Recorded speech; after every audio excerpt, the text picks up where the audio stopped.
Just a little bit about myself. As introduced, formerly I was with Tencent. Prior to that, I was an investment banker. I was at a VC. I was at a hedge fund. The good old days of banking before it brought the world down. I've been with Wargaming about 4 years now. Currently as a chief strategy officer, but primarily handling a lot of our investment opportunities.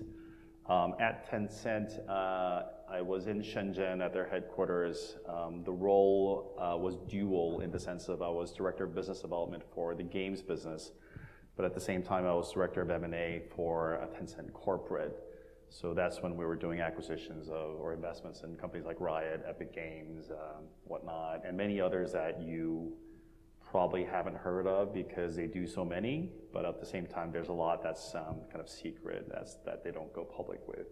Just a little about this topic. It really comes from, obviously I'm hoping to share some helpful insights with you guys in terms of how you talk to strategic investors, but really it comes from my frustration in talking with many people because a lot of people come really unprepared and when they talk to investors, whether they're financial investors or strategic. Just curious, like what kind of audience we have, like who here is raising funds right now or is planning to raise funds in the near future? Got it. Oh, so pretty relevant group. Just curious, like who here have the money? So, okay, I think there's a couple of people. If I can walk away with a couple of people feeling like they've learned something helpful, I think that would be great. For those of you who know, I'd like to believe that Wargaming is a household name. I still don't think we're quite not. Many people know us as a company that throws really big parties. We're going to stop that tradition. Although if any of you are coming to Gamescom, we're still going to have a big party. So shoot me an email. I get you on the invite list. We're a developer and publisher, as some of you know. We started off as a small PC game developer in Belarus 17, 18 years ago out of a college dorm. Since then, we've been making a series of PC box hardcore strategy games, really more like chess that takes on military themes. In 2010, we launched a title called World of Tanks. It's a free-to-play PC multiplayer game. Which did reasonably well, and now we're quite a global company with about 16 offices globally, multiple studios scattered around North America and Europe, and publishing presence in most parts of the world. I think we have more than 150 million registered users. This is across PC, console, and mobile. A big bulk of it is in the PC side, but we've been growing pretty aggressively on the console and mobile side as well. And as I've mentioned, we like to believe we're platform agnostic. We like to believe we're an entertainment company. We're not tied down to a specific platform. And so whether it's VR or AR or some other platform that comes out in the future, we're going to try to focus on providing fun experiences to our users. This is a funding track, and I'm representing kind of the views of a strategic investor, but I think it's still important to kind of go through some of the differences. I mean, I think we may have some financial investors here as well, and there's specific value add that both sides bring, and it also depends from firm to firm and company to company. So let me try to walk you through a little bit what it means. A strategic investor is obviously operational. We run a business. We have a product or service that we're providing to consumers, and that's our core business. Normally, when we look at various kinds of investment opportunities, we can be quite flexible depending on whether you're a private company or a public company. Strategic investors can offer cash, sometimes equity, or sometimes they can offer you a specific service, whether it's user commitments or certain infrastructures that they have, platform usage that may be valuable to you. The point is strategics can be flexible. The money obviously usually comes from the balance sheet. It's from whatever profits that they're generating and accumulating on the balance sheet. That's where the investment money largely is going to come from, although some of the more sophisticated strategic investors will have separate funds that they're either directly controlling or have affiliations with. So that's also something to consider. Strategics tend to have a bit longer investment horizon in the sense of they don't necessarily need to cash out immediately. Usually they're looking for some sort of a synergy with their core business and some kind of a payout that comes down the road. And it's kind of reiterating the same point around the synergies. Just as a complementary to the strategic side of the table, financials are obviously by definition, they're not operational. There are some who are financial investors that take on the form of a holding company. An example of that could be SoftBank, where there is a heavy element of a financial investment angle, but they may have a portfolio of companies which they have control over, where they can provide a pseudo-hybrid operational support for your business. Generally, financial investors are going to be providing cash or equity. Sometimes it can be structured as a loan. And most financial, and we're talking about funds usually, VC funds, private equity funds, and whatnot. Generally, the funds are going to be coming from investors into those funds. So most investors on the financial side are actually taking care of money from other people, and they have a responsibility towards that. Investment horizon, not all financials have limited horizon. I think there's the correct term really is fixed horizon. Some funds tend to have a shorter lifespan in which they need to recover the investments. Some funds, longer term funds, can have up to 10, 11, 12 years of investment horizon, so they can be a lot more patient with you as they look to growing your business with you. And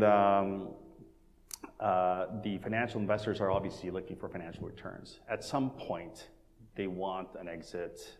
And it can be a trade sale to another buyer or an IPO or whatnot.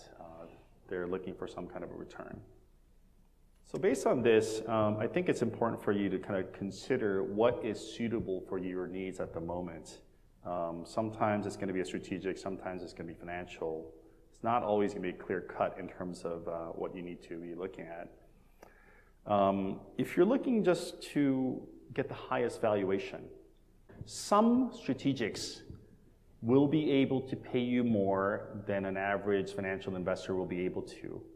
The reason is, if they can leverage some of their existing core business to extract synergy values from your product or service, then they would be more inclined to pay higher because they know they can recover that through the synergies.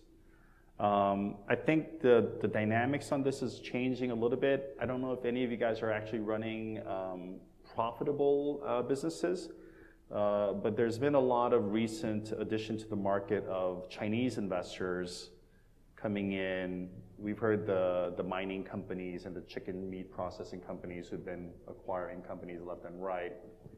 They have a different perspective in terms of how they can extract the value.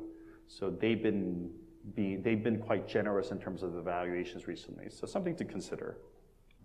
If your goal is maximizing the growth of your business, this is something to consider from a strategic angle, because generally, not always, but generally the strategic investors have a bit more incentive and motivation to be aligned with you in terms of growing your business together.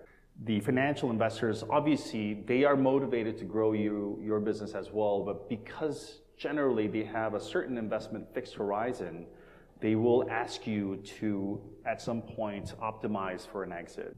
And if you're looking for, let's say, an IPO or a possible trade sale to another industry player, financial investors may be more suitable for you because they have the motivation to help you along those lines because they need an exit, whether it's an IPO or a trade sale, and because they have a strong network of within the industry and within that landscape to help you along that path. So this is where kind of my frustration with talking to potential fund seekers comes into play, and where I wanted to kind of share some of this with you. I think it's really important if you're trying to raise funds to know who you're talking to. And really, this is where I'm starting to talk about a strategic investor, but you have to know the person you're talking to. Are they junior in the organization? Are they senior? Are they the decision makers? Do they have a particular preference?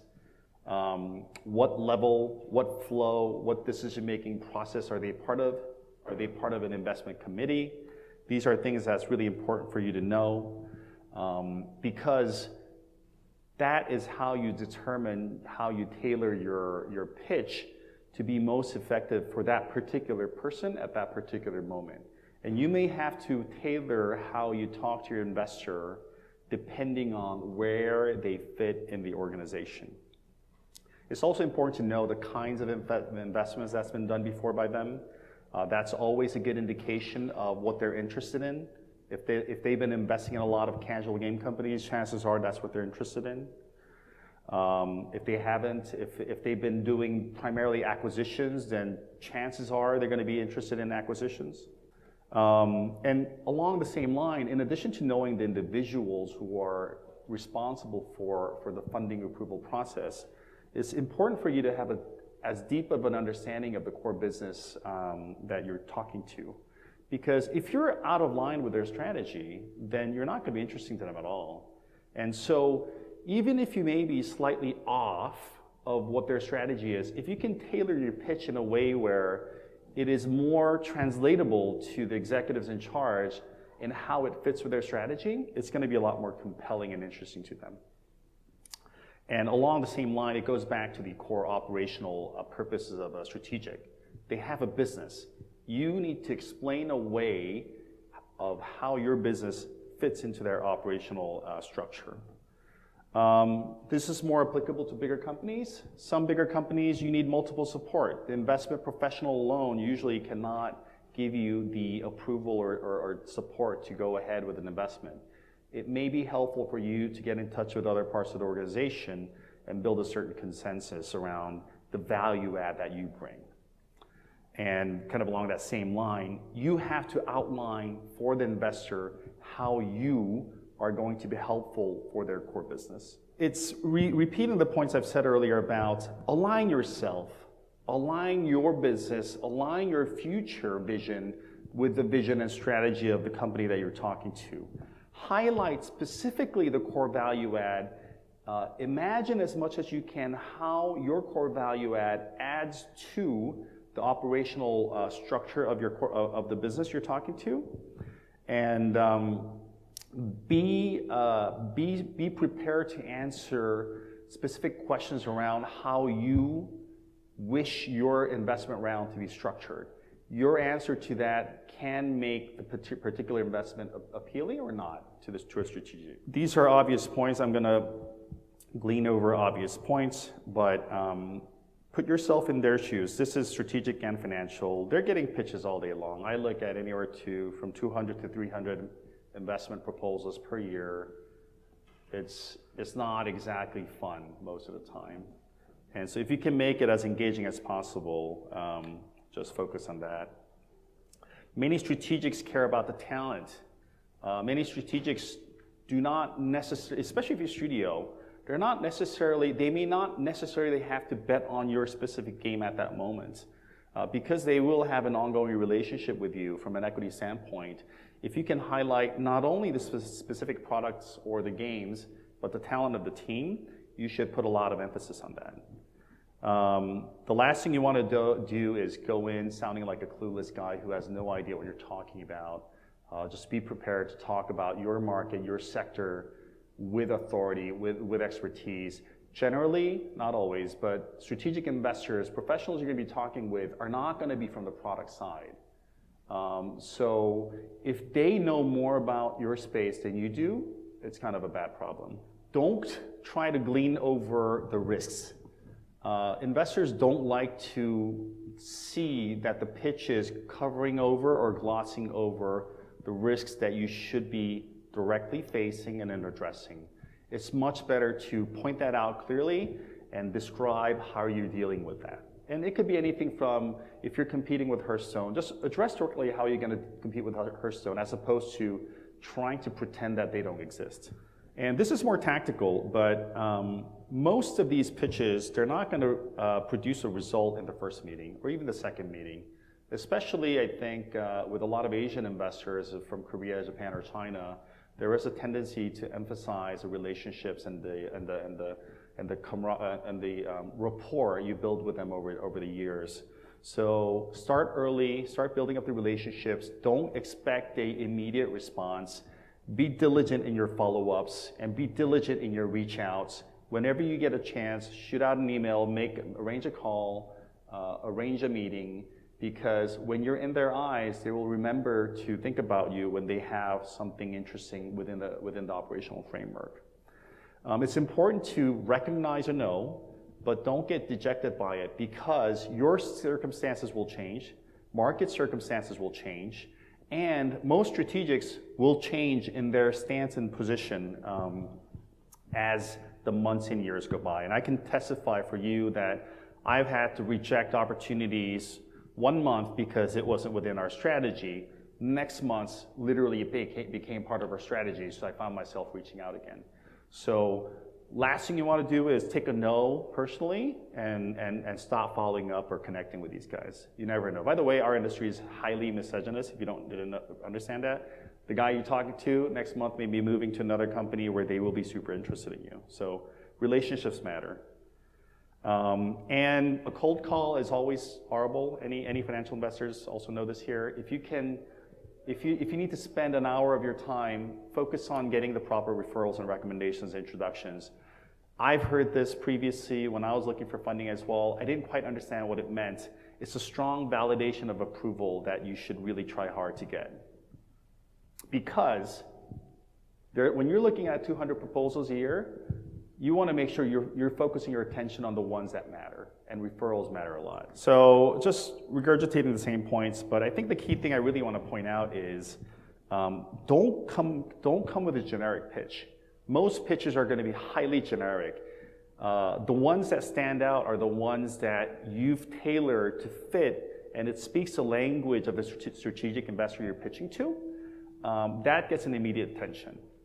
If you haven't even done the homework to understand your strategic investor in terms of their business and their strategy and their vision, then how can they expect you to have a lasting synergistic relationship with them? So that would be my kind of key point that I want to highlight. And with that, I'll take a couple of questions if we have time. So out of the 200-300 you look per year on average, how many actually go through that you actually approved to fund? So what's the ratio there? Just curious to know. As a big company like yours. It really depends on the year. I think from our side, from Wargaming side, of those we would maybe look at, about 3 or 4 would maybe actually happen. And some other companies it might be different. I think every company wants to keep that ratio relatively high, because I think that's how you kind of get to a certain, improve your chances of getting a quality investment. Okay, Sean, thank you very much. Thank you very much.